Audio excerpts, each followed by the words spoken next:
Les valises n'ont pas eu le temps d'être défaites. C'est finalement avec 24 heures de retard que cette famille va se rendre à Rhodes.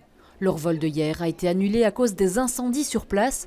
Ce matin, ils ont donc réservé avec une autre compagnie et ont dû réorganiser tout leur voyage. Que ce soit au niveau du vol, les personnes et aussi le logement. Au départ, on avait décidé d'aller vers Lindos, mais vu ce qui se passe pour le moment là-bas, on a changé un peu de direction. On va vraiment vers le nord, la pointe, histoire de voilà, éviter tout ce qui est en train de se passer. On est un peu au courant de ce qui se passe, mais on a décidé de prendre aussi un peu le risque. Et des risques, il y en a. En cas de problème sur place, pour l'instant, aucun rapatriement n'est prévu par leur compagnie. On a demandé à Brussels Airlines s'il y avait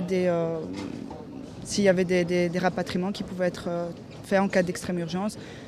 Mais ici, on nous a dit qu'on devait prendre des vols retour et se débrouiller par nous-mêmes. Autre stratégie pour l'opérateur TUI, ils annulent jusque vendredi les vacances dites à forfait, soit les réservations comprenant le vol et l'hôtel. Pour l'instant, la mesure concerne seulement Rhodes. Nous leur avons proposé soit un remboursement, donc une annulation totale avec le remboursement, soit de choisir une autre destination de vacances ou encore de partir à Rhodes, mais lorsque la situation sera clarifiée, donc de postposer vraiment leur voyage vers Rhodes. Au total, 70 voyageurs de TUI ont été évacués et relogés vers d'autres hôtels.